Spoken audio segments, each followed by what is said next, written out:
Hello everyone and welcome to the channel. I'm Emmanuel, I'm an airline pilot, and today I'm honored to have Nick, the main developer behind Black Square Simulations, and we are going to show you his brand new product, the Beechcraft Starship. So say hello to Nick. Hello, thank you for the introduction. It's also my pleasure to be here and be flying with another fellow pilot.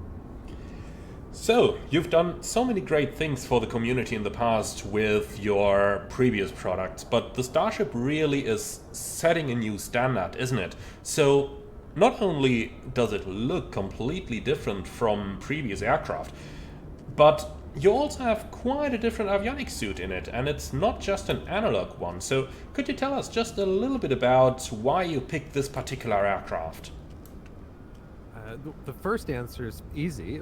It's always been my favorite airplane, but it's one that's never really been done justice in a flight simulator. So I really was honored to take on the responsibility of preserving its legacy. I kind of consider my airplanes a little bit of flying history museums. I think that it's important you can both walk around the airframe in a museum and see it, but if you don't preserve what it takes to fly it, then part of it dies. So I was really happy to work with the owners to preserve the airplane, record the sounds from it and duplicate the avionics suite. But it also kind of fits my personal nostalgic, love of 1990s, 80s, 90s technology, CRT screens, that sort of thing. I totally feel you on that. So you actually were hands-on with a real aircraft when you developed this. Yes, I was, and I was lucky enough to have the time of a few of the owners to guide me and tell me their little tips and secrets about the airplane and what they love most. And I've made sure to add each of those to the airplane so that other people can experience them. That sounds absolutely lovely. Well, and today you're going to share some of those with us and the community. So let's go ahead and get to the grips with the Starship. So, how many are left in operation? I think it's not many today, is it? It depends how you count. It's somewhere between 5 or 6 that are in active duty flying. Wow, and I mean, that's quite a pity with such an awesome looking airplane, isn't it? I mean, it's totally different, but what exactly is the idea behind the design of the airplane here? And could you tell us how exactly should we call those things in the front over here? We did talk about that prior to the video already, but We had a little bit of debate. My understanding was always that this was of a class of airplane called a tandem wing. For obvious reasons. The two wings, they are both aerodynamically shaped wings, and they work together to produce lift, as opposed to one wing, one main wing that produces lift, and then a tailplane which actually does the opposite and pushes the airplane down to balance out the forces.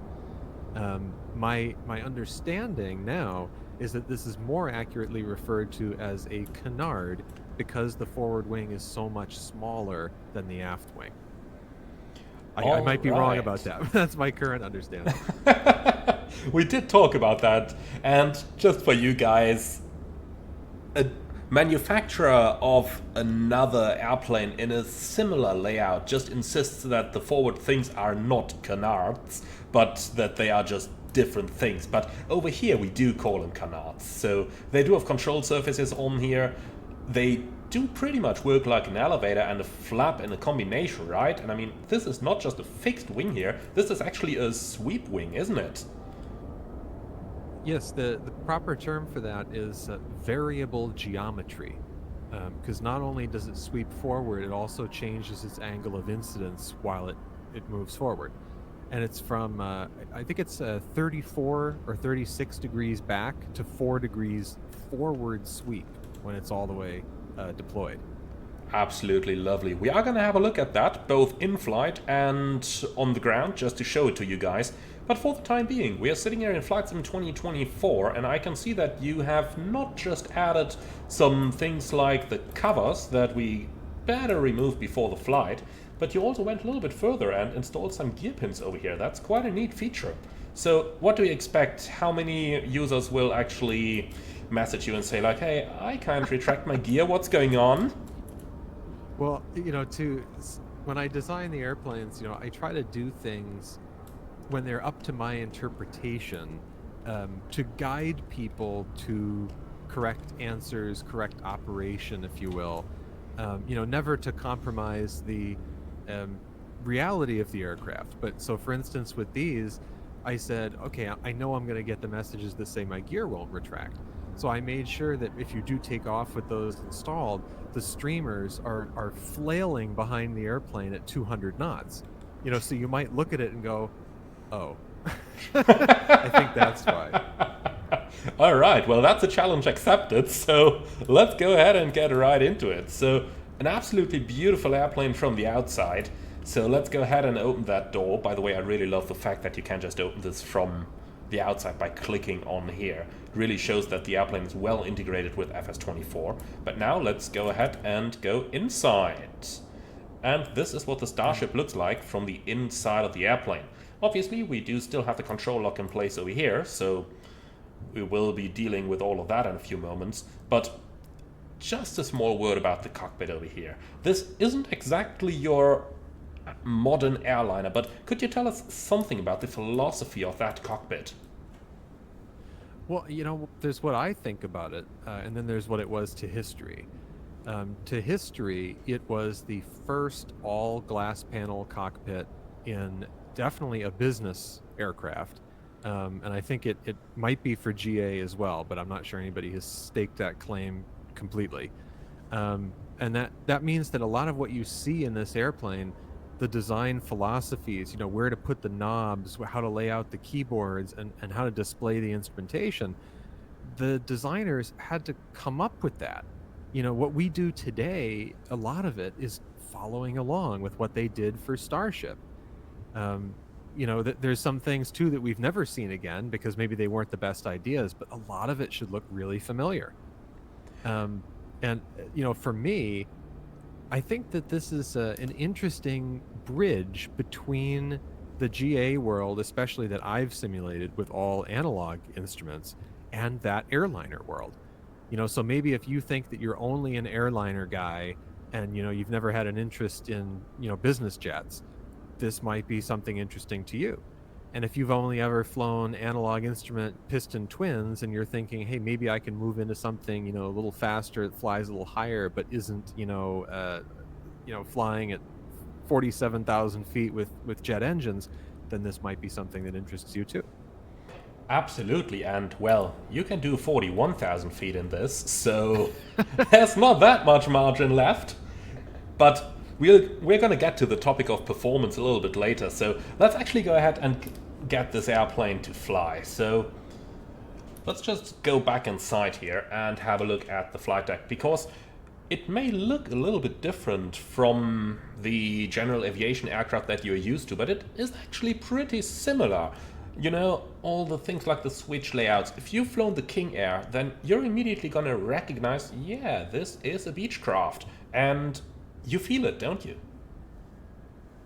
It's most similar to a King Air in its systems. It's especially the electrical. When you look at the triple fed bus layout. Yes. That's exactly King Air. And it follows some of those design philosophies, but in general, it is, when you think about a kind of a weird airplane like this, you think about something that's going to be, it is a lot to learn, but it flies mostly like a normal airplane. The instruments are mostly like a normal airplane, maybe almost more like an analog, panel than a modern LCD Boeing 737 Max. But it's a pilot's airplane. It's a ton of fun to fly, and it's I think that it's something that is easy to learn and hard to master, I would say. Absolutely. Prior to this recording, I did have the airplane for a couple of days. I had the chance to do like 5, 6, 7 flights maybe, something around that turn, and I would say that I very slowly get accustomed to it. I can fly it, so I could really get into it, with my previous knowledge from the King Air, with some general aircraft knowledge. I could really get into it, But there's a very good reason that you have, what, 190 pages in your manual? So if you want That's to right. dig into it, then you absolutely can. And you'll find that Nick has modeled so many of the systems in such a great level of detail that you will barely find in any flight sim add-on. But now, before we are going to go and start this up, let's just go ahead and do one quick thing. That's loading the airplane up, because you do have a tablet in here, and you do have a couple of options available on this one. So something that I really liked is the ability that I can just move the tablet around like this and basically position it wherever I want it to be. But would you take us through a couple of the pages that you've implemented in here? Yeah, they should look familiar from my other aircraft. I always enjoy looking through people's options and see which they have set. I mean, Celsius makes sense for you. And, you know, I wanted to clarify at least a couple of these because I found that some people don't, I don't know if they haven't read the manual or don't understand. You know, unrestricted beta is kind of a dangerous one. You know, it sounds like it might be a positive thing, unrestricted, but a lot of turboprop aircraft in their operating handbooks, when they mention activation of the beta range or reverse in flight, they don't just say it's prohibited or not recommended. I believe the language is likely not survivable.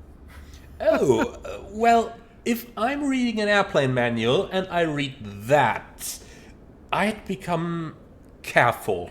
Let's call it like that. And you know, there's some airplanes where pilots make a habit of doing that. I know at my airfield, you know, you know, you'll see Cessna Caravans coming in sometimes, and they do it, you know, on short final just to dump that last bit of speed. And there are some airplanes, that might be one of them. I'm not quite sure. I know that the Pilatus PC-6, the Porter, I know that one is actually, you know, you can activate beta in flight on that one, but Starship is not one of them. Okay. Funnily enough, you could pull the reversers in the 737NG in flight below, like, I don't know, 20, 30 feet radio altitude, but guys, don't do it, okay? Boeing phrases it a little bit nicer, because when media starts looking at their manual, they don't want to see likely gonna kill you in there, but it's the same thing, my friends. Alright, so apart from that, you do have a couple of very nice pages, amongst others the payload page, and there was a little warning in there that on FS24 we should only use this to fuel the plane and not the internal EFB, so there's just that little reminder for you guys that when you get comfy with the aircraft, do keep that in mind, please. Now, also down here... you know, they've logged that bug for me. No word if it's really going to be fixed like Sim Update 3 yet. It's because of the canard configuration. They clamped a variable using that EFB that means that it throws the CG out of whack. Okay. But the only other thing is you saw that there's no tail number on the outside, unfortunately. That's because of my ultra custom registration number system, which allows me and livery designers to get the right colors, materials, fonts, you know, just right, and still be dynamic, so you don't have to bake it into the texture. And that is also broken in 2024 and has also been logged and also hopefully will be fixed for the next sim update. Sounds very good. I mean, if there's one thing we gotta say about Asobo, it is that they are really trying to fix things that are brought to their attention, and they're really actively working on the sim, which is a very good thing. So, let's go ahead and actually try to fly for a bit. Now, we're gonna do a short flight here from Innsbruck over to Munich, which we can just have a look at over here on the... Well, I was about to say on the NavGraph charts, now it doesn't load the charts, but you guys get where we are going with this. That's the show factor, isn't it? Now, let's go ahead and have a look. So, we could either be operating the airplane using the checklists provided down here, which are pretty good because, you know, it immediately shows you around the flight deck, it shows you exactly where to look at, so that's quite a good thing, but I think we are not going to do that, are we? I think you know the airplane probably better than anybody else at the moment, including probably some real-world owners, I guess. I know how much work goes into developing these things, so... Well, is I appreciate that you say that. Certainly, I know that's not true for one of them. It tends to be sometimes for the other more mundane aircraft. And I always try to be gentle about that because they might have 1,000 hours flying it and I have 0. But no, the Starship is so unique. I'm not sure I can accept that title. All right. So, we've loaded it up. Nice little payload. Getting it to a pretty high gross weight. The maximum is 14,900 pounds. We're going up to 13,000, well, almost 14,000 here. So, that's with almost a full load of passengers. If you just loaded up the last one as well, maybe stuffed in a little bit of bags, then we'd pretty quickly be at the max takeoff weight, right? And as elegant as the Starship looks, it is not as performant as you might immediately think, right? So you do need a little bit of runway to get it airborne, right? Yeah, the takeoff distance is I've found kind of the most severely limiting part of the aircraft. At light weights, it is an incredible performer. Climbing at over 4,000 feet per minute, and then you'll get 325 in cruise. But it was not a terribly successful aircraft, and one of those reasons is the decisions that were made designing it along the way, sort of after its original conception, resulted in a heavier airplane than was expected. Yeah, and I mean, even at max takeoff weight, it gets you to level 300 pretty quickly, but if you want to bring it to its ceiling, you can't even reach the 41,000 if the gross weight is above, is it 13,500 or something the likes? I think that's the number, yeah, something like that. Yeah, so if you're at that weight, you can only fly it up to level 350 effectively, and only if you're below that up to level 410. Now, it's a turboprop, so you're going to get the best performance between level 250 and level 300, so except for flying above weather, maybe getting above traffic flows, there is no real reason to get it up that high. Okay, to annoy some air traffic controllers because you are cruising at 300 knots while everyone else is going 450 and above up there. But apart from that, there is no real reason to take it that high, is there? And I would add one to that, which is just part of Starship history. Starship NC-51 has been used as a chase plane for spacecraft. Some of Burt Rutan's other aircraft, Global Flyer, first solo nonstop flight around the world without refueling. It chased that airplane over the ocean. And Spaceship One and White Knight, it was the chase plane for. So, for that, it became very convenient that they could get up to those altitudes. Oh, absolutely. Well, you guessed it, guys. The name Starship just doesn't come from anywhere, does it? That's a reason for that name. Alright, so we've loaded it up. We just do a quick check over here, making sure I didn't damage my engines beforehand. Apart from that, everything else does seem fine in my aircraft as well. We do have extensive failures available, but let's keep it simple for the time being. Maybe we can look into some of them on a later video. So, we're loaded up. Now I'm going to remove that 7th passenger over here. Just going to keep it at a nice 14,000 pounds. And then we're just going to stow that tablet again. So let's go ahead and get into it and start to get flying. So we do have the pre-flight checks over here. And, well, do you want to go? Do you want to read them? I do them? Yeah, I was about to say, I think that sounds like good cockpit resource management.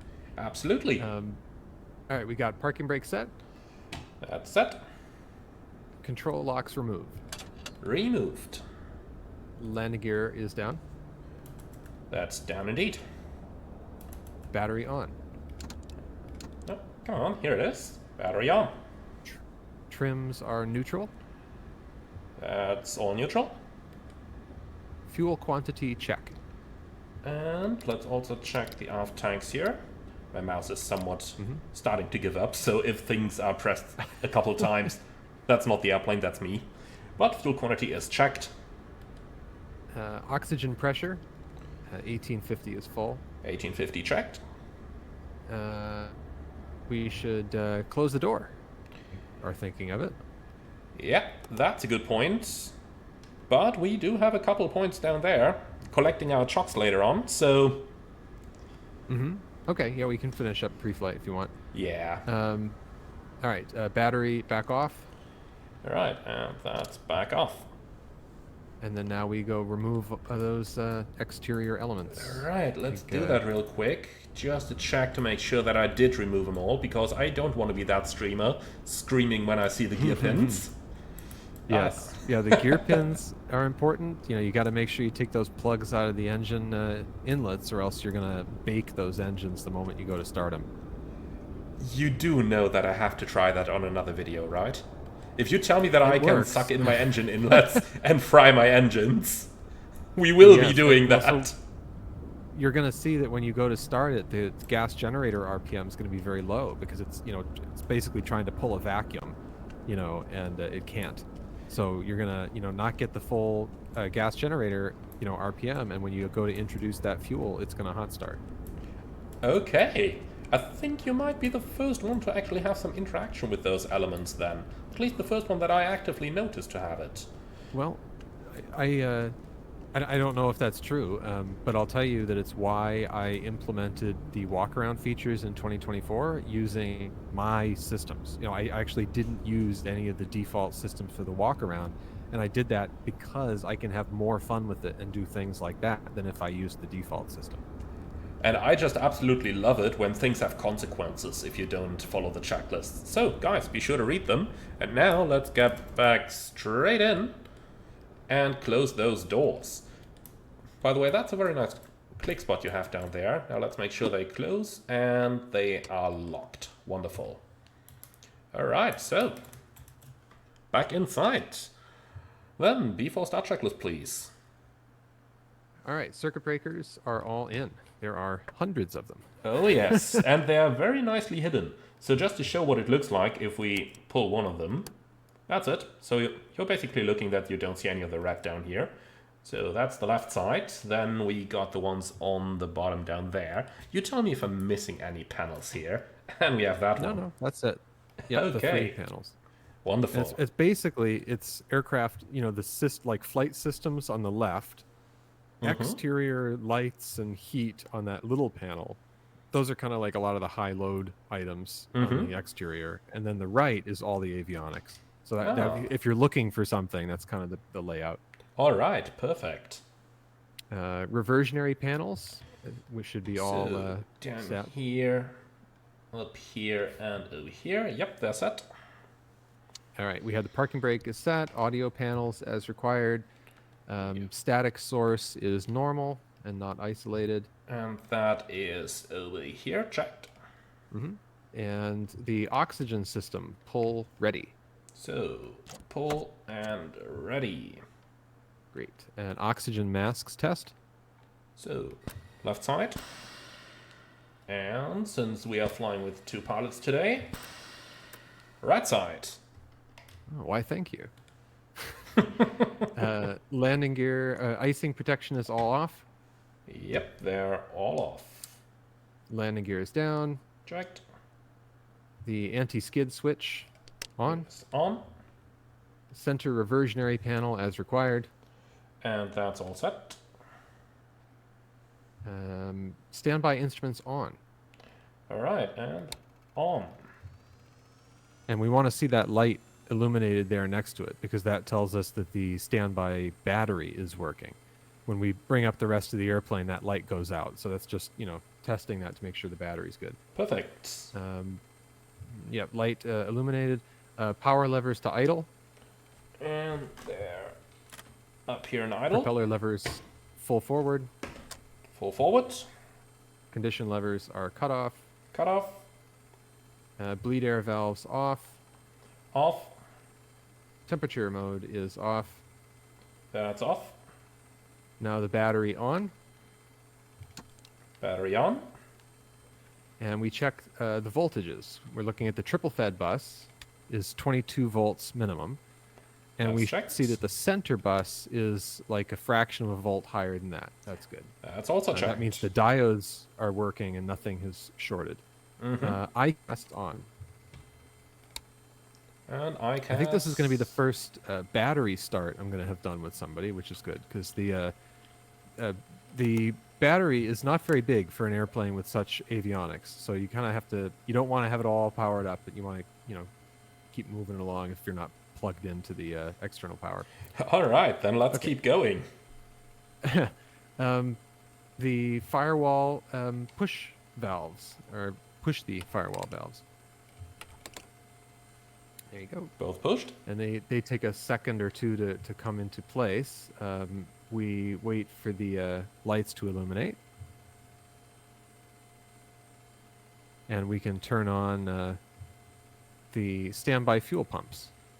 All right, so standby fuel pumps are on.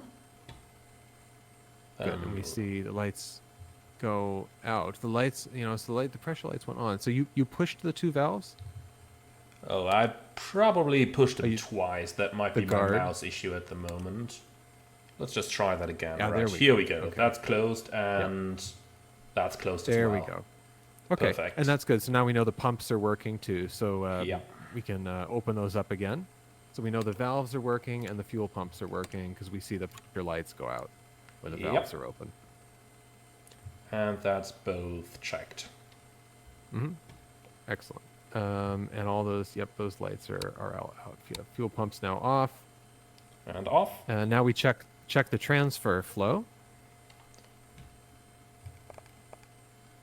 Okay, so transfer to the left, and we do see And the the ICAS pump goes message up on. here. Pump goes on, lights go out on the cross side.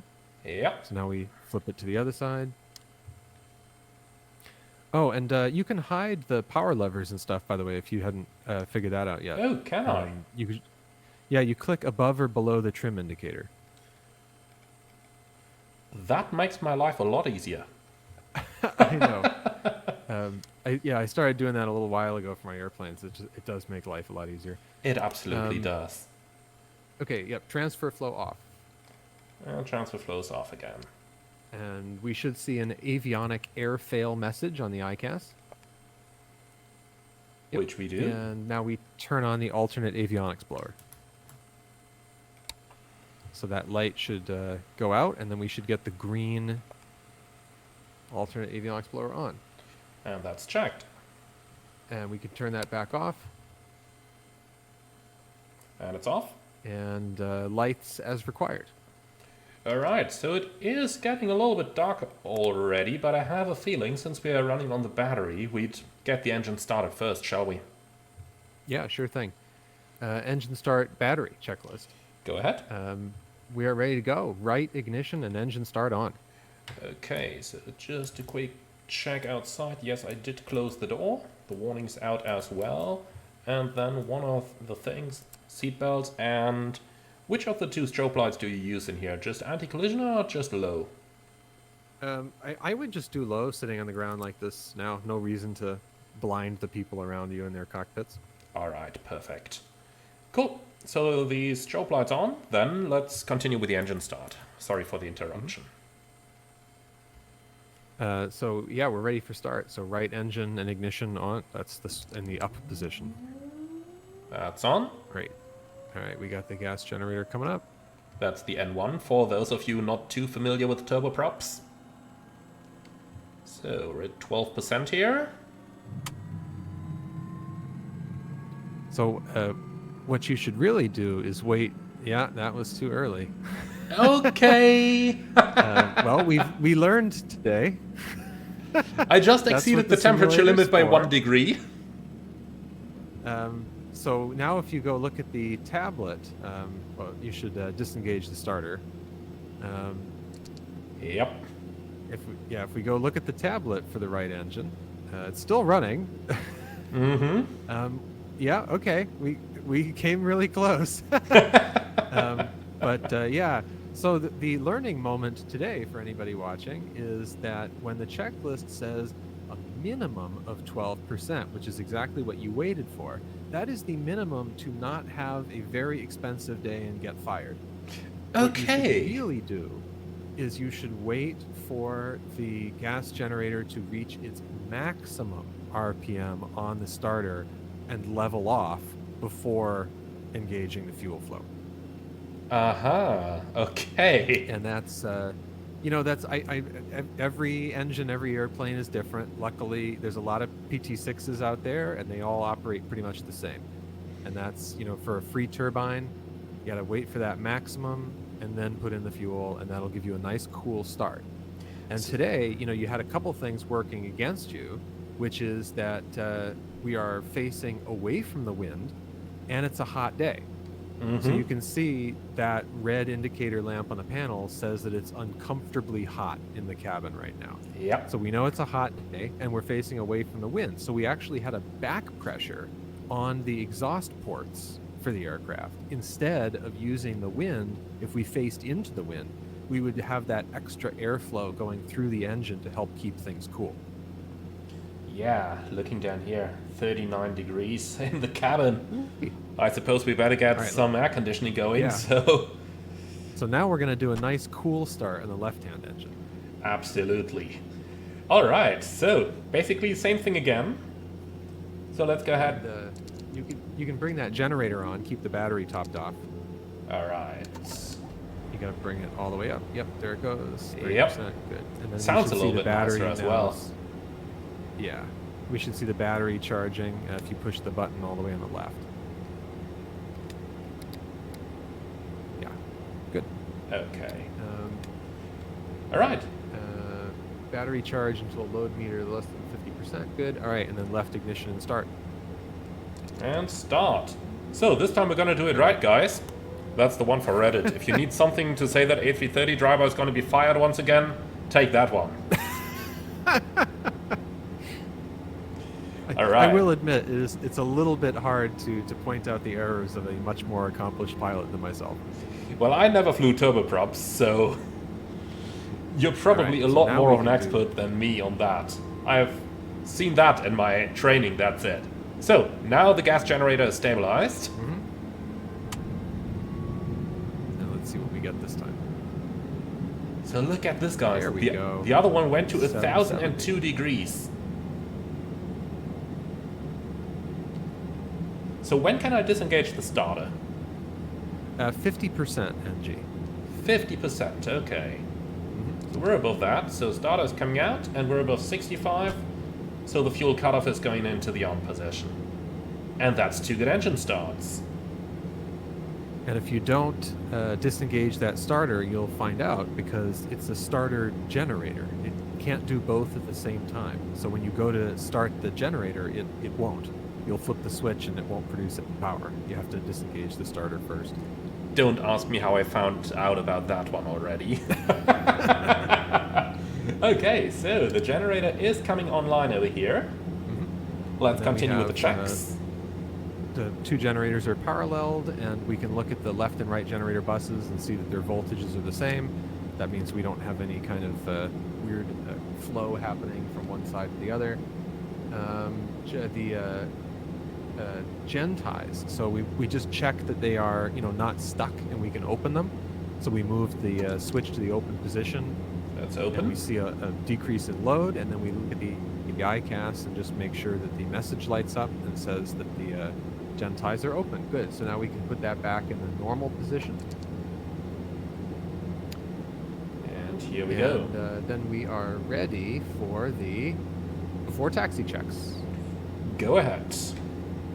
All right, pilot and co-pilot avionics on. On. Standby indicators are operating. Checked. Bleed air valves to both. Both.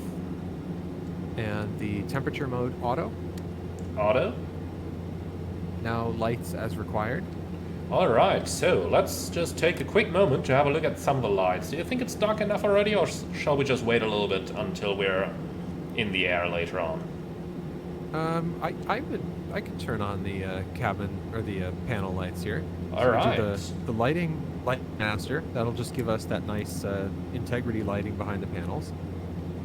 And then what I do is that when it's coming up on sunset, I turn up the blue electroluminescent glare shield lighting all the way, and then as the sun sets, I back off on it so my eyes can adjust, and then it's dark. That's the one all the way on the left. Yeah, that middle one is the spotlight down for the pedestal area. Yeah, you're not going to see it right now because it's very dim. You can just Yeah. barely see it under the Still panel too there. bright, It's isn't those it? big blue lights. Yeah, but anyway, yeah. So then I guess we're going to be moving, so we can do the taxi light and nav lights if you want. Yeah, absolutely. So nav lights on. I think we have a little bit of setup to do for the rest of the flight, so let's just quickly finish up that checklist, shall we? Sure thing. Cabin lights as required. No smoking and seatbelt lights on. On? You can give the passengers a ding and let them know that they should take their seats. I just love that sound. Absolutely. You can imagine me, being a small airplane person sitting in the cockpit of Starship and just pushing that button and feeling like I was a real pilot. And one of the nice things here, just to point it out, if you go to the back of the cabin, we do have the signs down here for each individual seat, and they do react, right? They do. And not only Yep, that, I got your... if you want to read something, you can use that as well. Alright, so let's go right back. So, All right, let's continue. The AHRS messages they've finished aligning, Checked. and then CDU date and time verify.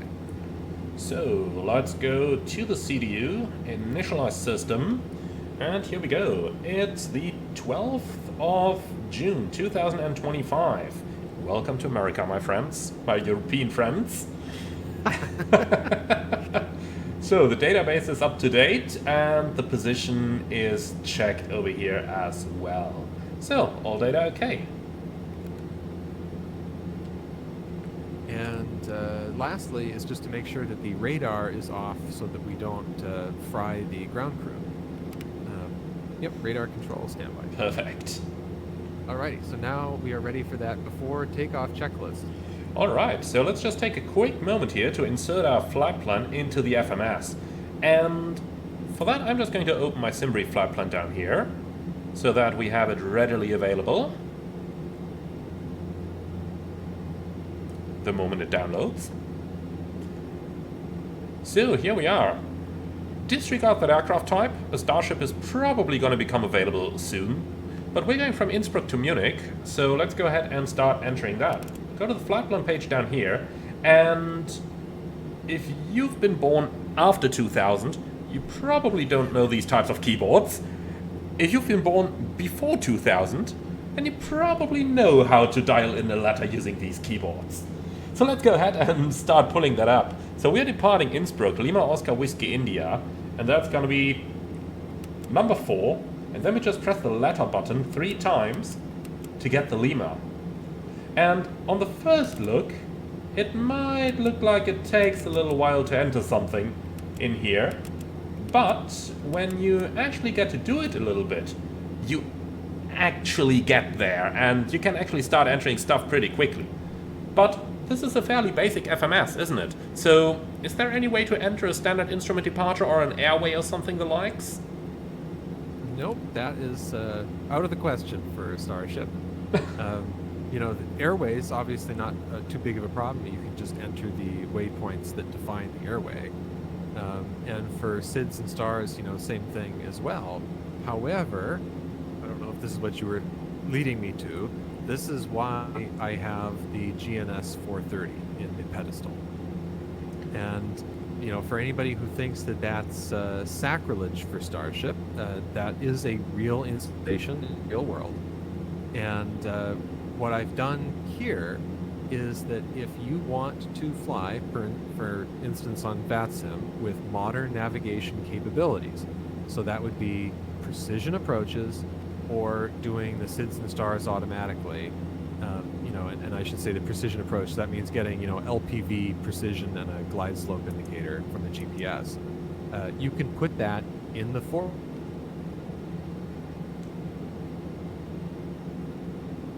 So there's no reason you can't use it for the full route, but the intention was to make your flying easier.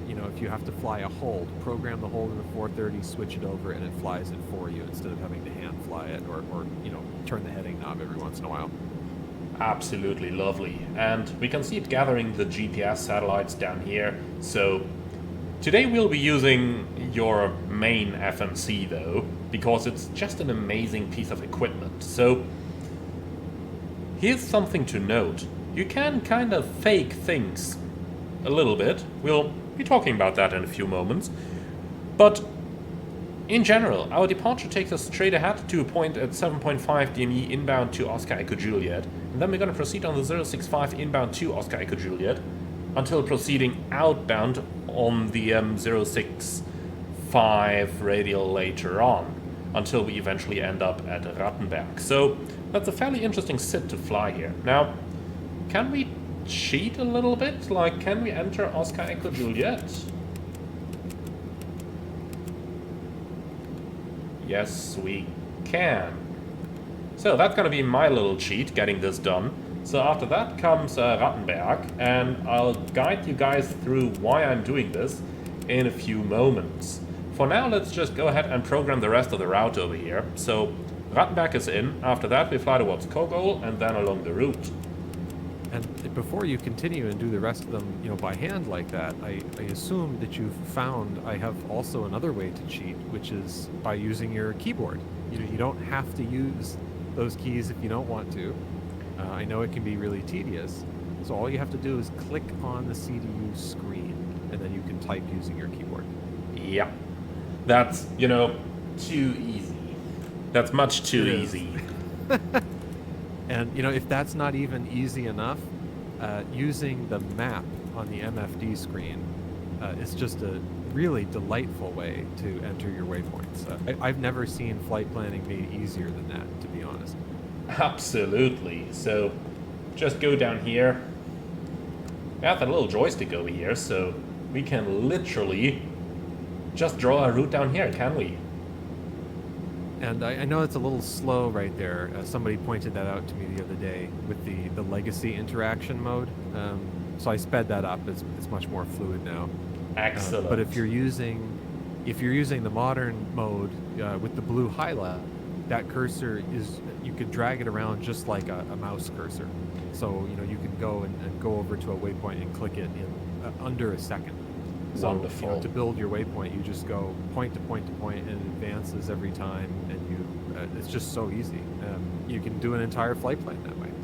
That's just great, honestly. But yeah. And as for the SIDS and stars, you can put in the approach fix and your current fix, and then if you have a bunch of waypoints in between, you just go on the CDU, you do insert waypoint after, and then you pick it on the MFD, and then that's it. I mean, you could build a whole SID that way or a whole star that way in seconds. Absolutely. So you can fly those things with the box. It's just that you can't select them. But actually, you can select approaches up here. So if we click this, you can see we immediately get all those availabilities. And well, today we are going to fly an ILS approach. It's going to be the runway 8 right, so we can just select this. Can also select the transition down here, so if we do want to do that lovely BETAS transition, we can. Here it is, BETAS 08. Loading, and here we go. So that's our flight plan. Completely programmed. With the exception that I inserted that Ottersberg, but can remove that again. So Ottersberg, delete. And that's it. And it even sequenced the two BETASes correctly. Lovely. Alright, so with that our flight plan's basically entered. We can still go to the index here, fuel management. So let's see how much fuel remaining we have. That's like 1287 plus 16, so 1300 per side. So 2,600 pounds, let's enter that real quick.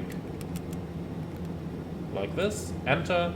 We had 6 passengers on board, 20 pounds cargo, and that brings us to about 13.6. Does that look about right to you? It does, and I'll show you another feature. This is something that I added as an optional feature. If you go on the MFD to the progress screen, FMS progress, you'll see the waypoints there are all, the yellow is what you've put into your fuel planning and flight planning screen on the CDU. So that way on the ground, you can really plan the whole flight and look at, you know, what the endurance is going to be at your destination, and the speeds. So that's, you know, the fuel remaining comes from the fuel page, obviously. And then if we go back to the index and go to flight planning, or sorry, the index on the CDU, or trip planning, yeah. So there, we can insert our estimated ground speed and fuel consumption. And just with that information, now that propagates to the MFD. It might take a minute, which is realistic. The bus speed is very slow in the airplane. And when it propagates, yeah, then we have, you know, the endurance. You know, we still have 2.5 hours when we get there. The time to go, and yeah, that's a great convenience feature. That's absolutely lovely, man. And I honestly gotta say, I'm quite a fan of these things taking their time and just, you know, not having everything available right on the spot. But okay, we have 45 minutes into the video and just about started up the engines, and we still have the run-up ahead of us. So let's go ahead and let's actually taxi to the runway, shall we? Excellent. I hope your audience will appreciate that. I think they might more than most. I most definitely think they will. I mean, this is the type of stuff that my channel is known for. That level of detail.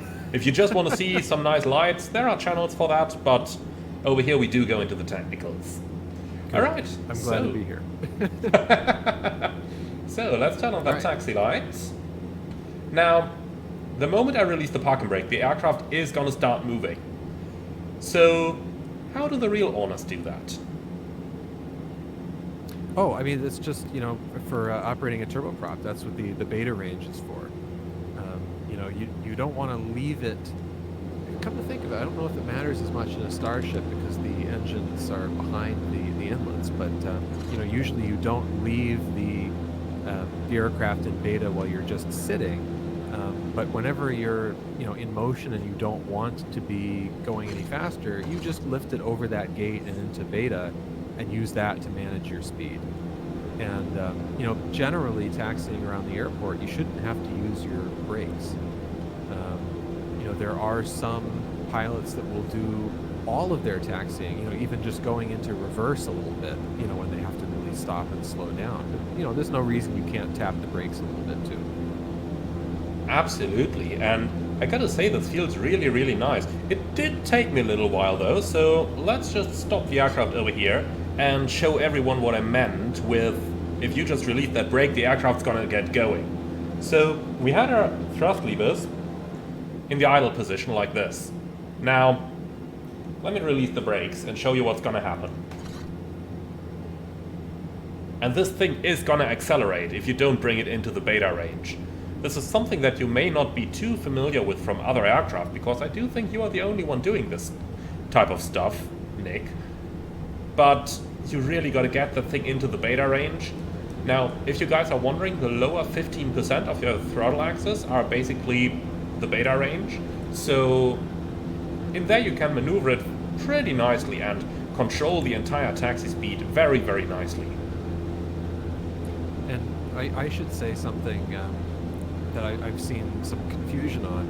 The beta range is not just, you know, a gate that you go up and over and then you're in beta. You know, it is a range. You know, as you go over the gate, you're a little bit in beta, and then when you bring it back further, you're more in beta. So that bottom 15% is really, you know, you can use it kind of like the accelerator pedal on a car to speed up and slow down, you know, just a little bit. You know, like when you're coming off the runway, you know, you can kind of be at flight idle until you're, you know, coming up on the hold short line, and then you can back off on it a little bit into beta just to slow down a bit. You know, the same goes for reverse. It's a continuum. You know, the reverse starts to add power as well as change the propeller pitch, but that's, you know, it's all about managing speed.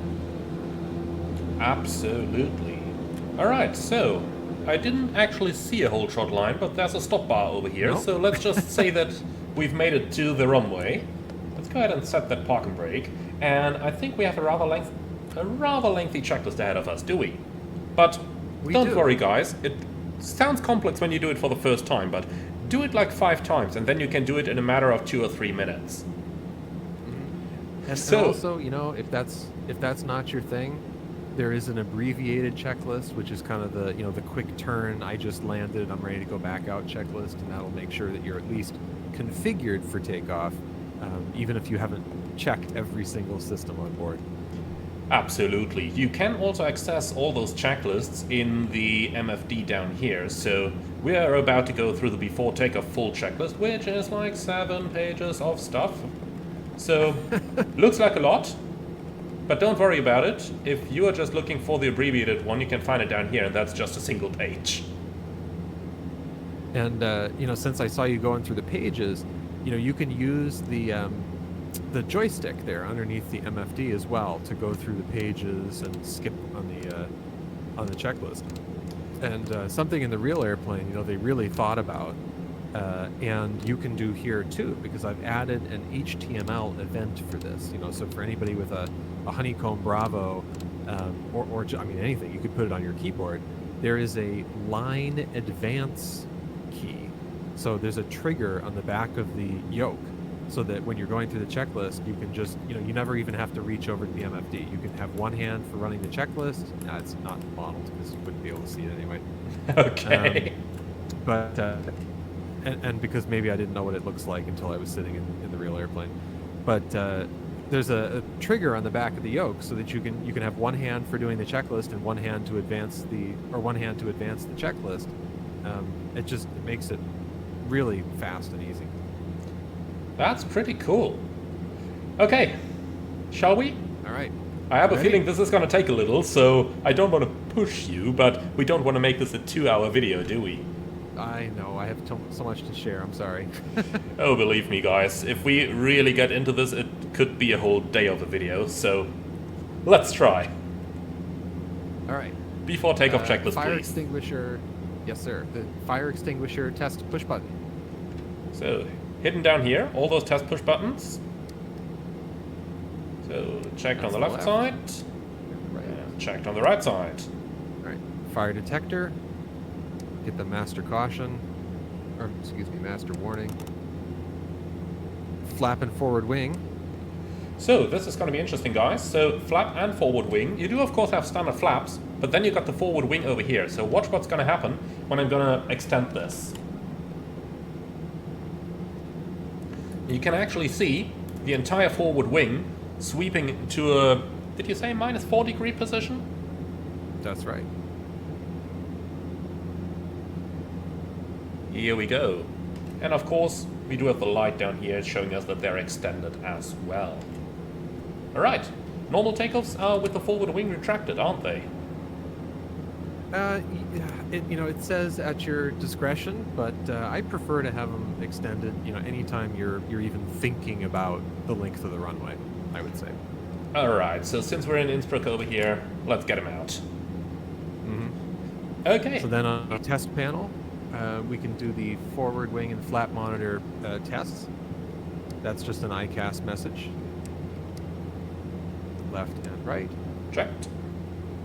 Battery monitor test, that just illuminates one of the annunciators. Good.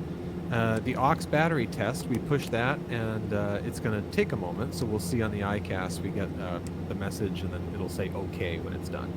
Alright, we can continue with the other checks while we're waiting for that, right? Mm-hmm. Yes, the checklist is really well laid out for that, actually, for making it fast. So next, we have the low fuel test. That's an ICAS message. Good.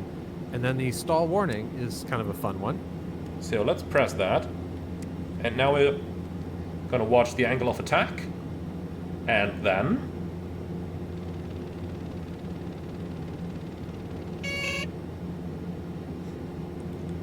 Perfect. Alright. Then the VMO warning. Is checked. And the landing gear test. Checked. Good, got the horn. Annunciators. that lights up everything on the panel and all the screens like a Christmas tree. Oh yeah, that's the famous Christmas tree. Don't do that when you have kids in the flight deck. They're usually rather scared than impressed. Just a small pro tip there. Interesting.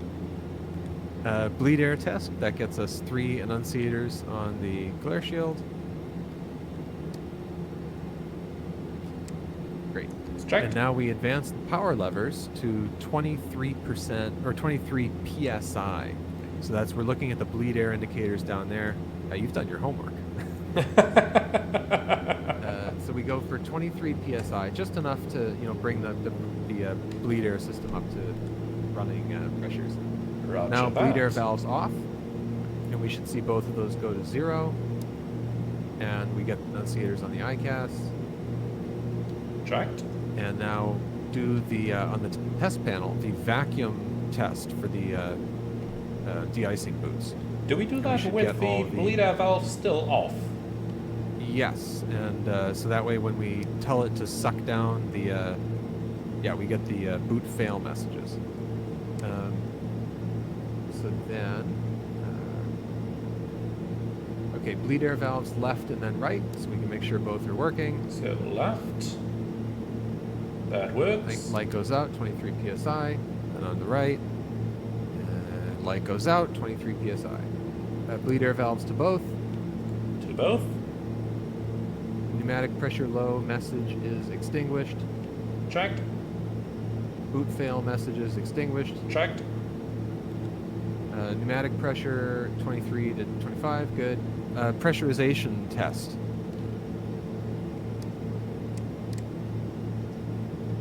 So that's my mouse acting up, but here we go, and the needle goes down. Good. Loving it. All right, now we're going to do the boot test. We can speed things up here a bit if you want to do just the automatic mode and flip the switch to sequence. And okay. we should see the pressures drop, and then if we look out the window, we should see it inflate on the forward wing. Yeah, it starts in the forward wing and then moves to the back. You can actually see it down here. And now we should see it in the back as well. Well, I'm probably too slow for this. No. Nope, there they are. So it does inboard first and then outboard. Ah, that's why. Very nice. Very good. Now we press the standby de-ice test button. That's that one, isn't it? That's on the test panel. Oh, on the test panel. So that one. Okay. Yep. Good. And then when you let go, then all those should go away. It's inflating the boots again to make sure the whole sequence works. And when it inflates them, that's when the messages go away. So right now you're waiting for it to get to the outside ones. Okay. And then all the lights should go away. And then do the main one. And the other thing that's doing is it's testing the circuitry for the ice detectors as well. Starship has a fully automatic de-icing boot system. So it actually, on the nose of the aircraft, there's 3 ice detectors, and when it detects that there's ice, there's one right there. That's the ground ice detector. And when it detects that there's an appropriate amount of ice to activate the boots, it just does it automatically. You don't even have to think about it. Very nice. Very, very nice. I mean, this is 1970s tech, isn't it? But okay, let's continue with the checklist. Now we're going to do the inertial separators. So that's, if you know where those are, down on the sub panel. So we turn the actuator switches to standby. That's just a separate power supply. So then we're going to turn on the inertial separators, and that'll take them, 20 or 30 seconds to come into position. So now we move on. And we could see that down here, could we? Yes, and you can see that it's, even now it's deflecting a small amount of FOD away from entering our engines. Mm-hmm. All right. So now you can do really quickly. I want to show people how fast this can be, testing all of the heated elements, the stall warning, the pitot-static. Absolutely, go for it. It's just right across the top. So what we're looking for is we flip that switch, and we're just looking for any little increase on the load meters. And it can actually be a little harder with the LCDs instead of the analog needles, because you'll see a little flicker on the analog needles. Yep, there you go. Perfect. So they all went up. They're all working. We can turn them all off now. That's all it takes. So now the inertial separators should be in position. We'll make sure that they are on the ICAS. Good. So now we can switch the actuators back to the main power supply. Oh. Here we go. And both to the off positions. That way we make sure that both power supplies are working. Perfect. Now the ground ice detector test, which is one of the switches kind of right where you just were. Yep. Yep. So flick that, and then we should get the icing message on the ICAS. There it is. Great. Ice protection all off. Now it's all off. Power levers to idle. Idle. And the inertial separators are now off on the ICAS. They are. Yes, they are. Set the pressurization altitude. So we're going to fly at level 160 today. That means we basically don't need any. So I guess since we're at about 2,000 feet elevation, our best call is just to set the landing field elevation already, isn't it? I mean, it's non-standard, but adapting to the situation. So that's now, 1500 and set. The radar altimeter test push button. It's checked. Good. Now we're going to do the autopilot test. This is another one I see people spend a lot of time on. It's just not that complicated. So we sync up or put the heading knob just a few degrees one way, and then activate the autopilot, which I don't know if you found my secret click spot. Oh yeah, down here. Yes, yeah, very convenient. So now put the autopilot in heading mode. We can see we're in roll pitch. Heading mode. Now it's going to go to the left. Now turn the heading knob back to the right a few degrees, and we go back to the right. That just means the servos are working, the autopilot's behaving correctly, and now we test the disengage by pushing the button. Yep. Perfect. That's all it takes. Easy. Absolutely. All right, we're going to skip over the trim tests. That's, if you just want to show the switches, that's down below the power levers. All right, so down here you got the pitch trim switch. That's a norm by default. Then basically you just check it's working. So correct me if I'm wrong here. You just use the electric trim for a little bit, see it's working. Then you go to standby. Then you just move those. It's working again. Yep. And same for the other ones. Yeah. All right, so now forward wing as desired. We have it extended. Flight control is free and correct.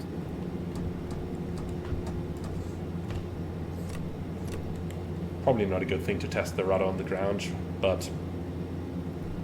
And then the last thing we have here is the auto feather test. All right. So power levers to idle, as in out of the beta range. Yep, they're in idle. So now, actually, we're going to do the prop governor. So that's that we're going to go to low pitch. So it'll fall off the low speed governor. So the RPM is going to drop. Good. So now, hold that switch to the overspeed position, and then you advance the power levers until we see 1600 RPM. And, try not to hit the governor too hard. There you go, 1600. Now release the switch, and it's going to go up to the full 17. Perfect. Yep. Now we can bring back to idle. Good. Auto ignition arm. And then we should see them both turn on. They do. Now advance the power levers, and then slowly, at about 17% torque, those lights should go out.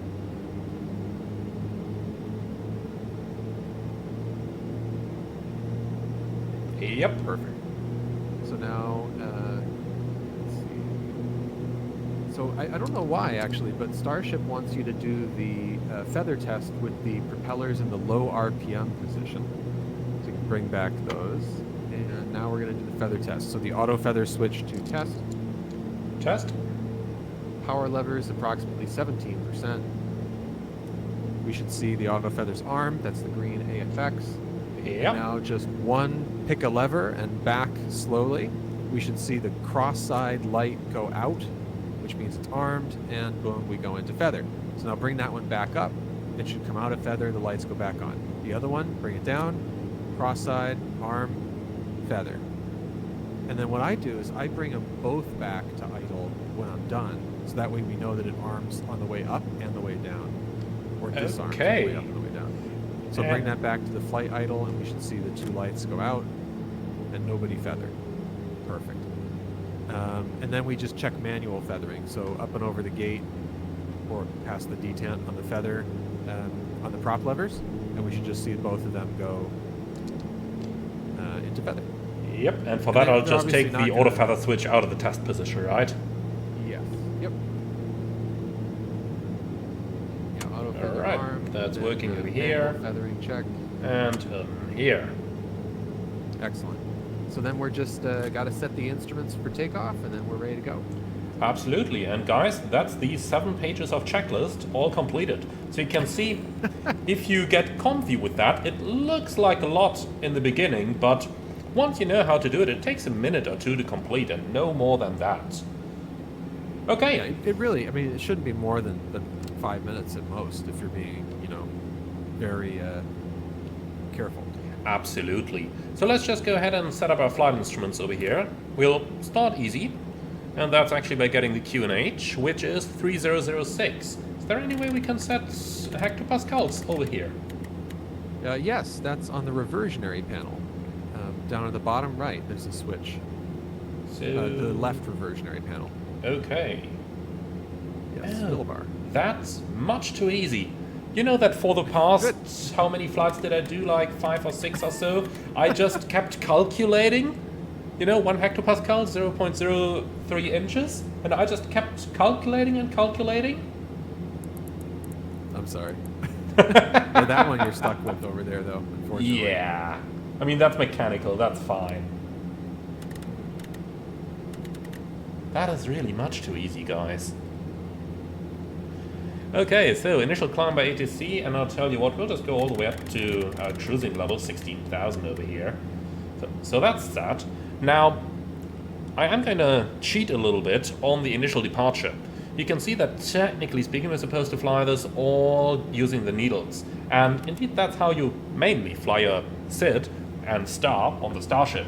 Of course you can use the GPS, but I'm not a cheater. And you could of course just type the waypoint into the FMS. But what I like to do here, we could of course do it that way, 109.7, put that active. You can just dial it in over here if you're more old school, but I like typing. You can feel the Airbus. And then you could dial that up. Now, I'm a lazy guy, so what I've done is the following. Went to the flight plan, and I programmed that Oscar Echo Juliet. That's the localizer station down here. So what I'm going to do is, I'll go to System Controls, select Course. Well, let's just go to the nav source over here, set that to FMS1. And basically, we are now using the course needle, just like in OBS. So, we're just gonna dial that in over here. 065, inbound to Oscar Echo Juliet. So that's the one that I now know I need to intercept. And that way, yes, some may call it cheating. I'm happy to be called a cheater for that, so that's just making my SIDs and stars so much easier.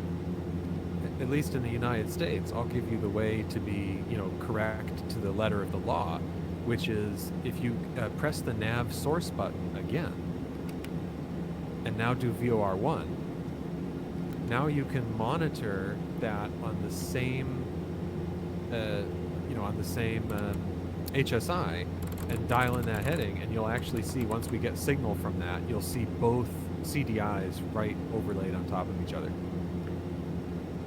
I didn't know that one. And yes, in Europe you would absolutely do the same thing to be legal. And you could also monitor it on the SDU to the left if you wanted to, if you were kind of saturated with things on your flight plan there. You can select VOR on that, and you can go to an HSI presentation. That's just much too easy. That is much too easy. Okay, so that's that. Also, while we're talking about European flight, I'll say also, if you haven't found it yet, I've also given you the option for 8.33 kilohertz radio selection on the both the CDU and the RTUs. Yeah, there you go. Absolutely. So if you guys are wondering if you are using modern ATC, if you are using VATSIM, you can just press the knob in the middle over here, and that gets you the 8.33 kilohertz range that's standard in the EU. Cool thing. Really cool thing. Okay, so with that, we've pretty much set up our flight instruments over here. So just a small thing on the briefing. I'm not gonna burn our engines today, but if I do, the engine out is just going to be a visual over here because we have cable K conditions. So visually straight into the valley, gather up altitude, make a 180, come back on a runway 26 with a 10 knot tailwind. Stopping isn't a problem in Starship. It's the takeoff distance that is questionable at times.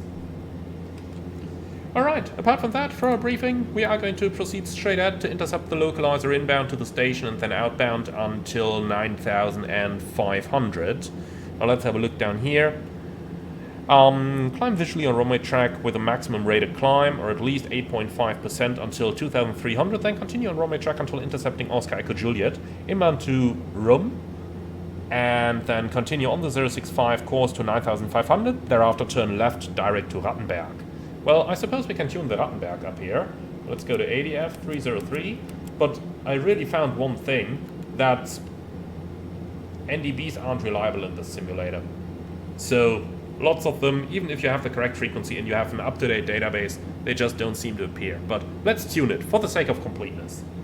So we got Rum in here, and then let's just use the analog, or let's just use the old school gauge down here for a second to show you how it works. So 320 in ADF number 1 as well. Okay, cool. You can also pull that up on the ND as a bearing pointer if you want to. Yeah, bearing button on the right. Oh. Same row. Oh yeah, that one. Yeah, there you go. ADF 1 or ADF 2? Well, we're gonna start with ADF 1 since that's the run, and thereafter the Rattenberg is gonna come later. All right, and cool. Since we're using the HSI presentation there, we can pull up the present position map on the MFD. I think that would give us good situational awareness. That's a very good idea, actually. So let's bring that up over here. All right. So that's everything set. Now, I'll tell you what, that message down here annoys me, so let's go down there and fix it. But we are going to talk about these things in some more detail later on, shall we? For now, if I just hit update, that's... Yeah, I think it was just warning you, so I think it'll clear the messages. It might be... So are you using the GPS as a navigation source right now? I don't think I am, but let's check. No, it's FMS. No, the sensors on the bottom right. Yeah. Interesting. Well, okay, so update the VLF. So just do what it's asking. Just go to message and then say update from FMS. There you go. Okay. And here we go. That's just seeing something amber. It triggers something within me as a pilot. Understandable. Alright, so all that good stuff is done. So let's go ahead and go flying, shall we? Alright, you want before takeoff? Before takeoff checklist. Alright, stall warning heat on. On. Pitot-static heat's on. On. We can leave the inertial separators off. Fuel and vent cable heat on. On. Bleed air valves are on both. Transponder. Both. On. And on. Good. Annunciators and ICAS consider. There are none. Check. Cockpit lights dim for takeoff. They are. Windshield heat low. You just do the left. I don't think there's a lot of icing out there. And auto ignition as required. Generator loads check. They are parallel. We're good to go. And the takeoff limitations are 100% torque, 850 ITT, and 1700 RPM. Perfect. So just tell me, engine auto ignition, when would you actually use it? That would be in precipitation, heavy precipitation really for takeoff, or if you had very challenging terrain off the other end of the runway and you just wanted to eliminate any possible chance of a flame out and having, having to deal with a loss of engine power on takeoff. Sounds excellent. All right. So But with that, really, it's the heavy precipitation.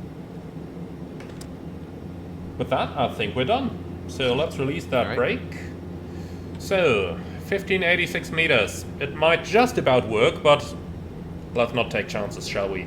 We're gonna go for the full length. Don't say that.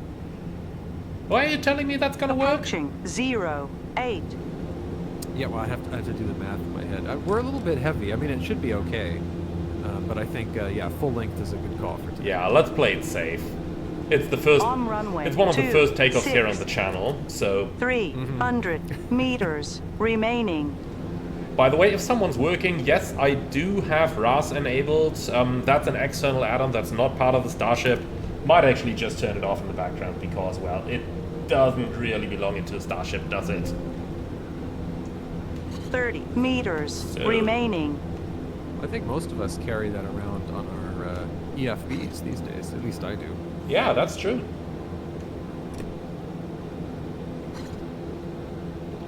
So, we do get the We got pitot the overheat message. overheat, yeah. I guess we But should we have. can get on the roll. Yeah, absolutely. Let's not break it. So, are you ready to go?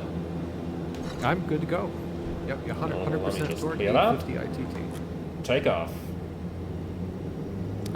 Got the takeoff go-around button. Do we? Give us that flight director. Yeah, let's do it without. We're real right. pilots, aren't we? Alright, power set. Okay, and watch for that torque is going to creep up on you a little bit as you gain speed because of that ram air pressure. Yeah. All right. And rotate. So, 8 degrees of pitch. Works very well. Positive climb. Tapping the brakes and gear up. And then you can retract that forward wing anytime you're ready. Okay. So not used to doing that so quickly from the airlines. Yeah, and it's you know, Starship's got plenty of power, so you know, as soon as you got that tree line made, you can kind of bring that up and accelerate your climb. Absolutely. Alright, so we're pitching at about Localizers 8 coming in. degrees over here. So then, we can already turn on the yaw damper, I guess.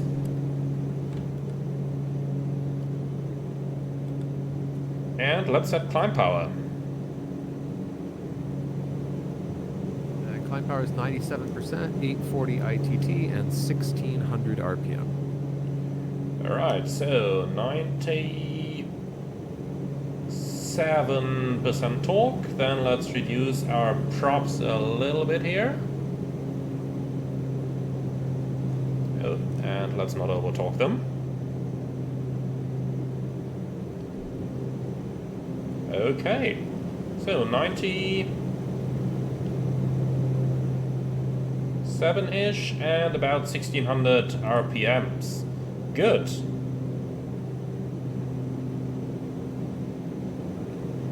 Alright, so that's all set. Then let's do the climb checklist, please.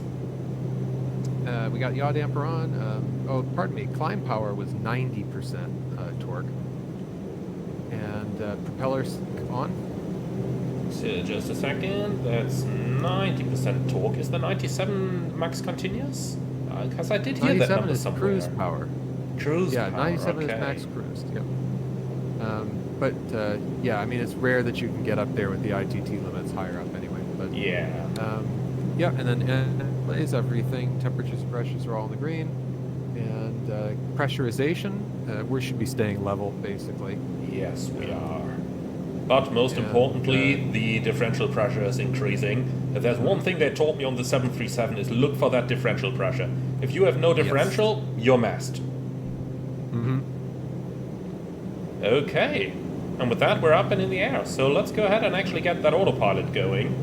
So we'll be navigating on nav mode, which gives us FMS1. We'll be using IIS profile. And then we'll just fly it into the flight director. Like this. And autopilot on. Alright. Very good. So, autopilot's working, we're up and in the air. Now, the IIS profile button down here is actually quite an interesting one for practical operation. Could you just tell us something about it and what it does? Yeah, it's kind of similar. I forget exactly how it works in the King Air, but it's the climb and descent profiles are very convenient. They offer you a level of protection against stalling the aircraft in the climb, because as you continue to climb, it backs off that heading bug by 2 degrees. I think it's every 1,000 feet, might be 500, and you'll actually see the aircraft kind of stair step as it goes up. Every time it backs off by 2 knots, it's going to pitch down a little bit and then go back up. And it'll go down, I think it's to 130 knots. So that's a really nice profile to get you efficiently and safely up to your cruising altitude.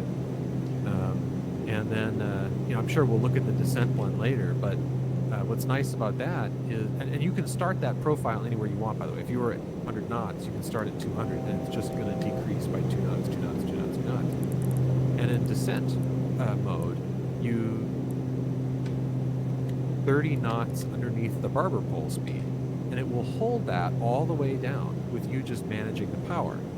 But what's neat about that one is that when you adjust the speed bug, it holds that offset. So if you said, oh, I only want, I'm in really clean air, I only want to be 5 knots below the barber pole speed, it'll hold that for you too, all the way down. So it's basically like 1970s VNAV, isn't it? It doesn't guide you along a vertical path, but it offers you all the protections that a modern VNAV would. Alright, so to follow the SID, we are above 9,500, so let's go ahead and fly direct to Rattenberg. So we got the direct button down here, Rattenberg, and it's already sequencing towards Kogol. That's fine with me. So let's just make sure on the system control we're in automatic lag, and it's flying us direct to Kogol. I'm happy with that because, well, we are well above any of the terrain over here. Terrain, by the way, is a very nice thing, because you are the first one to actually have simulated a terrain radar, have you?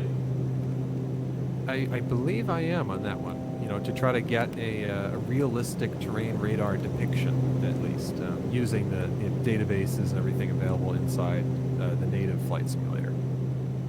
So it'll be easier once we've leveled off, but you can use that antenna tilt knob to pitch down the antenna and look at the terrain in front of us.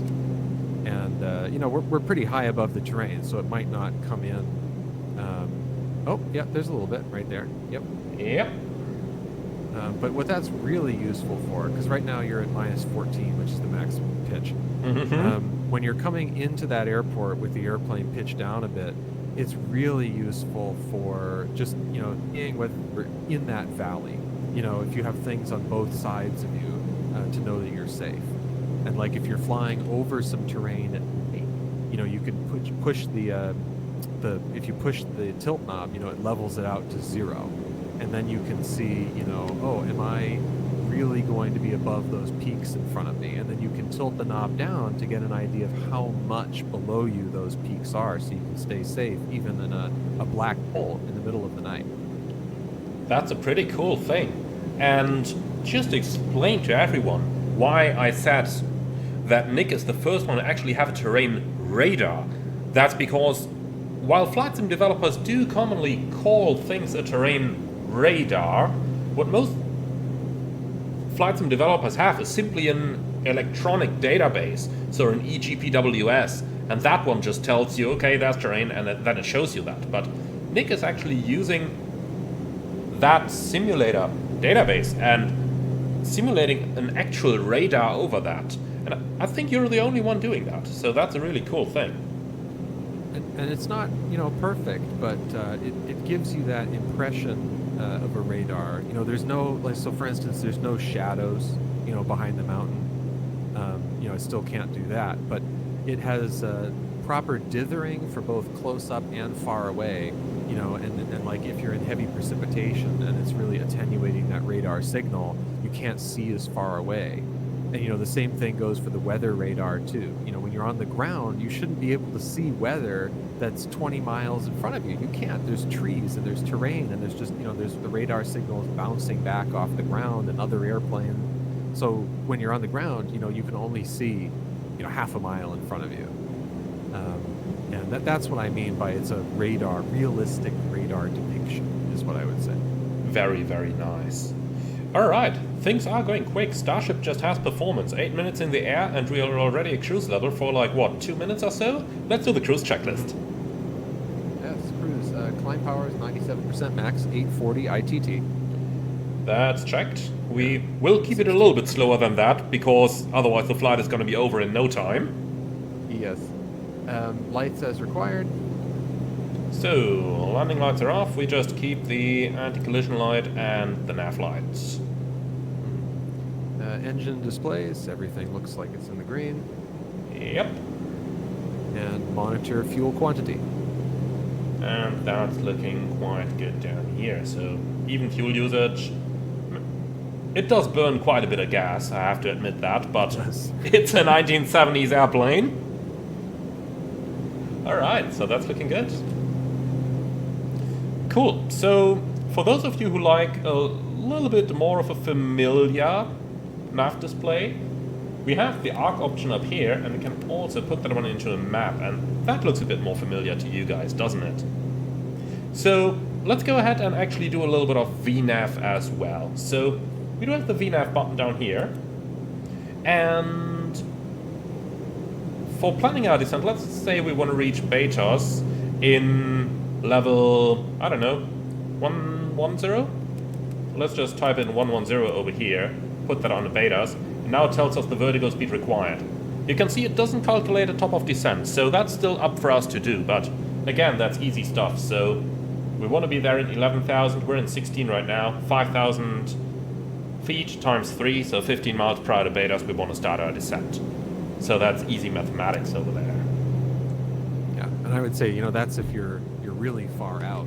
For me, I'm just more looking at, and maybe this is just, being a GA guy, but I'm just looking at the rate of descent. And I know for Starship, which is a really efficient airplane that's hard to slow down, anything over 1,500 feet on the descent is going to be pretty excessive. So when I see that number go over 1,000, it's time to start thinking about heading down. Okay. So, well, you're seeing it going over 1,000. I have a feeling the next time it updates, it is going to be right there. So, let's go for it. So that'll be time to use that descent mode. Absolutely. So let's dial in 11,000 here. Here we go, 11,000 in, and then descent mode. So, you can see the target airspeed has already changed, and it's automatically updating itself, isn't it? Yep, it'll hold 35 or 30 minus the barber's pole speed on the way down. Just another convenience feature they thought of back then. Let's say, that ATC told us to report leaving 14,000. Above the altimeter, you can see there's a little toggle switch there. And we move that to RPT, and then we use the knob there on the right, and we can set, maybe 14,000. And it'll give us that altitude chime on the way down. So we remember, hey, it's, time to report leave. That's pretty cool. I haven't seen that in any modern aircraft any longer.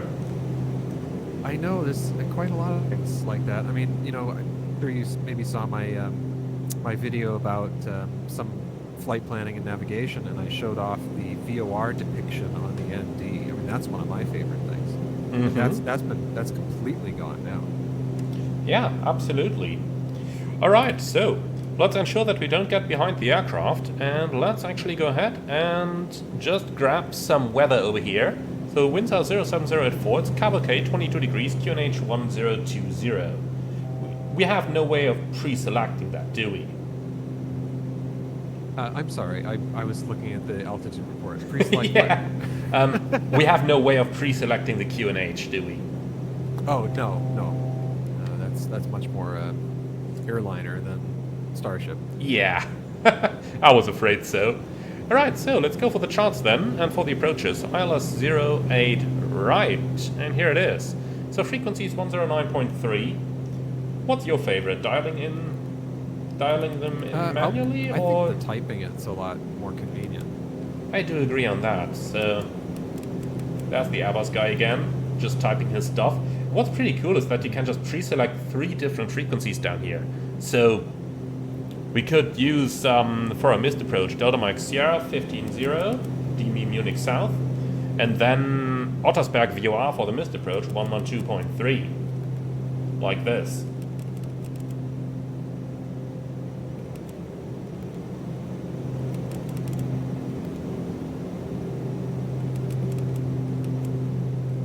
Alright, and that's enough setup completed. So the minimum is going to be 200 radio. We don't have any marker for the minimum for our primary altimeter, do we? Not on the altimeter, no. It just displays on the PFD. Okay. But you said it's radio. It actually does show up on the dial when you're under 1,000 feet. Mm-hmm. There is a little blue bug for the 200 foot. Yeah, that's going to be that one over here then, when I'm just pulling up the radio altimeter Yes. test, just to show you guys. So that's what it's going to look like. Alright, so let's do the descent checklist, please. Yes, sir. Pressurization altitude 500 feet above the landing altitude. Okay, that's set. Rate knob as desired. Set. Standby altimeter set. So we're still on standard over here. Oh, because you guys... Transition not used to altitude the 5,000. transition altitude, yeah. Yeah, that's crazy to a US pilot. Yeah, but I'll tell you what, let's go ahead and continue our descent. Let's just say ADC takes us on a vector over here, so we'll go heading mode, go straight and get it all the way down to 5,000, intercept the ILS, and then we can set the QNH here, 1020/3012.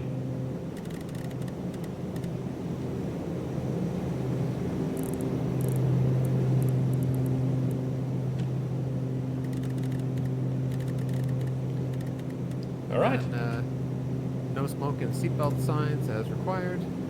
they're on. And power as required. Looks Set. like, how are we doing on the VNAV profile? Yeah, we're just Or about actually, reducing we're not speed past now. that. We have about 15 miles to Boeing, so that should be absolutely fine. Okay. And lights as required. And we'll turn on the landing lights already. Looks good. Alright. So then, let's just clean up our flight plan over here. So we'll just give ourselves a direct to Boeing. Here we go, 14 miles to run. We gotta lose 6,000 feet. That'll be easy once the speed is down. I mean, Starship can descend if you make it descend, right? Let's say power levers flight idle. And I'm tempted to try something in the FMS there. I don't want to mess this up, but maybe on the next flight. Okay. This is a weird feature, and I think I've done it correctly because it's not described at all in the manuals. If you go to direct, this is the direct 2 page. Yeah. Do you see it says from to leg on the Yep. top? So, like, in theory, if you wanted to clean up that flight plan, you could select where we are and then where you want to go, and then it cleans up everything in between. Oh, that's nice. But like I said, it's let's we're Yeah. already coming down pretty quick. Let's get this out of the way. Absolutely. So this right now is what you do not want to do when you have passengers on board. With the engines in flight idle, well, we can do like 2,400 feet, almost 3,000 feet a minute here. So you can do it if you want to, but those 5 degrees nose down aren't what I would call being passenger-minded. Alright, so let's just dial in that localizer course, 080. And with that, we're all set up. So just a quick briefing here. ILS approach runway 08 right. Frequency is 109.3, set active on both sides. The final approach course 080 is selected. Minimum is 200 RA, and the go-around straight at to 1900 or 1 DME east of the DME Munich South, and then a right-hand turn to Ottersberg, kilometer 5000. Well, approach speed around about 125-ish, and that should be it. So... Yeah, I find that the landing speeds, you know, for Starship, I think once you're, you know, flying something more like a 3 or 5 degree approach angle, you know, you're good at that 125 VREF. But anything more than that, you're going to have a hard time, you know, slowing down in the flare. Okay. So for me, if it's a shorter runway, I kind of go more for 110. And All then, right. Take the power out when you're over the threshold. So we are gonna do that. So I've just activated approach mode down here. We can see we already have localizer capture. And the loc itself should come alive any moment now. 16 miles out. So we could occasionally see the needle moving a little bit and then going back to the extremes. Could you tell us why that is? Because that's not a bug, that's a feature, right? Yeah, of course. You know, that is something, you know, from that is very familiar to us real-world pilots, and perhaps more to me in smaller airplanes built in the 70s than for you. Oh, we see the exact same thing on the airliners. Yeah, I just assume that you know, you have slightly better receivers and better filtering and things, but Oh, don't count on you know, it. that's you know, as you're far away from a station or very close to terrain, you know, the signal is not great. You know, it gets bent around the terrain, and it gets you know, there's some interference with the atmosphere, and you know, in flight sim, you always see that needle is locked dead on, and you know, that's not realistic. And similarly, you know, it does waver and there's filtering, and in flight sim, you'll see that it's like jittery. You know, it'll step from side to side. Mm-hmm. And that was something I did really early on with my aircraft, and I said, no, this is fluid. You know, this needs to move like it's a real radio signal. Yeah. You know, so that's always been very important to me. Absolutely, and talking about real radio signals, look at the ground map down here while I'm pitching the aircraft up and down. I did forget to turn the antenna stabilization on. I gotta admit that. Should probably have done that. Well, you can use the auto tilt mode, which is really useful if you're flying around terrain. So that way it'll hold the pitch of the antenna relative to the horizon. So as you pitch the aircraft up and down, you're still looking at a constant slice of the horizon in front of you. Mm-hmm. That's on the next page there. Here we go. So that's what it normally now looks you like can- in airliners. Those are always stabilized. Yeah. And now you can set that pitch, and you know, it'll hold that. So if you want to always be looking, you know, 2 or 3 degrees below you or something. Absolutely. Alright, so as much as I would love to continue talking about that, we're established on final approach already. You guys could see that I've disconnected the autopilot and took over manually. That's because I wanted to get a little bit of manual flight in here, because Starship looks fancy. There's no doubt about that. But she flies absolutely beautifully. So, in my opinion, she's a pure dream to fly manually. Now, let's not get behind the aircraft. Give me the before landing checkers, please. Before landing, we have the approach speeds. We're going to use 120. We should probably kind of start slowing it down. Yeah. Pressurization progress. Make sure we're coming down to our Let's check. landing. 2,000 feet. Yep, looks good. Seatbelt signs on. On. Auto feather arm. Armed. We can bring the landing gear down. Helps start slowing us down. That's that 200 knot rectangle on the airspeed indicator. That one over here. Yeah. You're talking to a former Ryanair pilot. We're at 5 miles. No need to lower the gear just yet. Well, you might need 4 it. miles, You really my might need it friend. in Starship. Alright, so you know, let's go it's gear such a down. smooth airplane. And then that the white arc there is for the flaps of the forward wing. So you can do that at your discretion. You don't need it. Just keep a few extra knots on if you want to keep them retracted. Yeah, we'll get it out. Um, I mean, look at this. That wing's moving over there. Isn't that Lights, we cool? already had all those on. Autopilot disconnect, Yep. propeller sync off. So prop sync is off. Speed is coming back nicely. Radar as required. Yaw damper off. And yaw damper off. All right, ready for landing. That's it. And stabilized perfectly through 1,000 feet. Wonderful. And then now we have the radar altimeter there with our 200-foot bug. Reminds me of the 737, good old style. Not that Yes, yeah, I always digital liked stuff that. that you have nowadays. Well, I think, you know, the big advantage to this stuff and like these, you know, simulated round dials in the Starship is trend information. Mhm. You know, I think that's what's missing from a lot of the tape designs these days. Yeah, absolutely. Alright, so, landing technique. Just fly down onto the runway. Or is there anything more to it? No, I think you're good. You know, it's gonna land a little bit flatter than your conventional airplane, and it's not going to settle on the runway quite like a conventional airplane. It's not too far off, but you know, because we have so much load on that forward wing, we need to make sure that we're conscious of that, because if we really get too slow, it's going to slam that nose gear down. Okay, we will be careful with that, but let's see how things are going to work out. So, the target is the touchdown zone. We're at the minimum. Continue.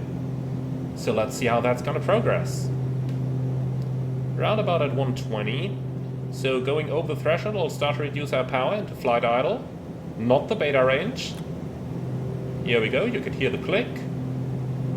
And then we can just nicely flare it in. And make her settle down. Here we are. Very nice.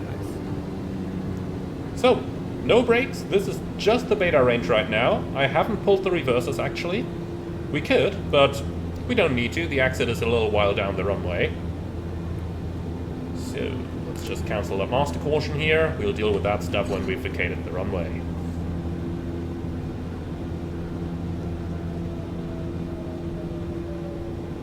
Alright. She lands beautifully. Very, very well done, Nick. The flight dynamics are awesome in well this done for airplane. you. I mean, that was a great landing. Oh, thank you. Alright, so the runway is vacated. We'll just get the entire airplane off the runway, behind the line. Not just the flight deck, the entire airplane, my friends. That goes out to you, Watzimmers.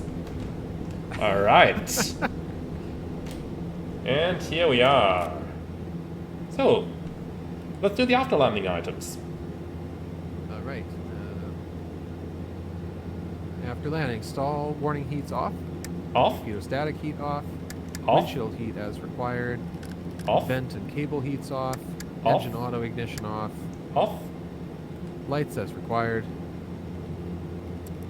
Landing lights coming off, and strobe lights in low. Go back to low. Yep. And trims are reset and retract the forward wing. Alright, resetting the trims first, and then let's retract that wing. Let's just view that from the outside. I mean, this looks amazing, doesn't it? Just seeing your forward wing move along there. I do love seeing it in the corner of my eye while flying, too. It's a good reminder of how unique the airplane is. Absolutely. I mean, just sitting in the flight deck, you know, looking over here, it might look a little bit like any business jet. I'm sorry, I didn't mean to insult you. But once you look over here, you immediately know what you're sitting in again. Mm-hmm. Alright, so... Oh, didn't actually use the parking brake, I just used the wheel brakes here. So let's go ahead and taxi to the general aviation parking. In the meantime, something that's not on the checklist, but something that I just feel is rather important, is actually the radar. Yes. So let's ensure that that's on standby as well. Always my two items when I'm taxiing into a ramp, are the lights off, is the radar off. On the Airbus we actually have that as part of the after landing checklist. We never used to on a Boeing, and I'm actually not aware of a Boeing that has it. And, well, we just had it on the approach, on the landing checklist. So is that why I would turn the radar off? Or would you just, you know, keep it through the landing in case of a possible go-around, then do that on the ground? Yeah, I guess that's probably the theory. You know, keep that, you know, the terrain radar on if you're going to head off into terrain. Okay. Yeah, and the reason you're getting that Yoke disagree is because you have, you know, both receivers tuned to the same station. But now that we're on the ground, you know, the signal is poor. So anytime the signal drifts too far apart from each other, it's giving you a warning. Uh-huh. So would it be like standard procedure to actually land with just the localizer tuned on one of the receivers then? I don't think that there's, you know, really any kind of guidance like that at this level of, you know, flying. There's no standard operating procedures, just whatever you're comfortable with. And, you know, if you want to tune both for redundancy, then just know that you might get that message. Okay. You guys can immediately see where I come from the airline world. And where I come from. Yeah. But it's very, very interesting to see how the two different worlds have completely different attitudes and both work. So let's get it down here, looking for a marking. Here we go. So taxi light off, the radar's off already. And here we go. And I'm not using any wheel brakes here. Now I am. And here we are. So the parking brake is set. Then let's go over the shutdown checklist, please. All right, yeah, parking brake set. Oxygen supply off. So that's off. All icing protection off. All off. Windshield heats off. Off. Just the pilot and co-pilot avionics off. Because we want to be able to monitor the engine shutdown. Co-pilot. And I'll add one more fun tidbit, which is that if you did turn off the ICAS and you still wanted that engine instrumentation, you can use the reversionary mode on the RTU, the switches in the reversionary panel. Go to engine data, those two switches. You go to engine data and you get, you know, basic engine instrumentation on the RTUs. Okay, that's fancy. Yeah, we didn't even... we'll save that for a future flight. I know you love that detail, going over the reversionary stuff and everything, too. Oh, yes. Airplane is full of them. Let's see. We got pilot and co-pilot instrumentation off. Standby instruments off. Off. Bleed air is off. Off. Temperature mode off. Off. Battery is charged and stabilized, so we can check the amperage for the battery. And should be 0. Yep. And now the ITT has been stabilized for 1 minute. Which it has. Condition levers off. And now we monitor the engine shutdown.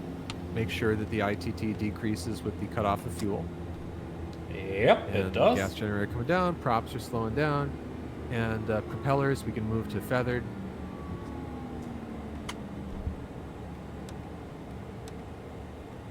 Overhead panel switches all off.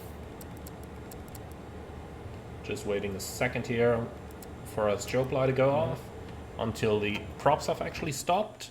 I mean, we're in The engine looks like Germany, so Fully shut down. yeah, that's looking good. All right. Yep. And then we can turn off the ICAS. And then Off. all the master switches at once with the bar across the top. And here we go. Control locks install. Installed. And then if you want, you can go to the back of the cabin and deploy the chocks from the baggage area. Oh yeah. Let's just open up that door, because I don't want to crush a window. I suppose you don't simulate the crash axe. I mean, I had to ask for something that you didn't simulate, so here you are. No. And here we are. So, I do agree. I do absolutely agree. And that is his real note from the cockpit bulkhead of Starship NC-51. No way. Lovely. It is. It sits alongside a lot of other signatures. That airplane has got a bunch of Apollo astronauts in it. Richard Branson, Wow. What a piece of history.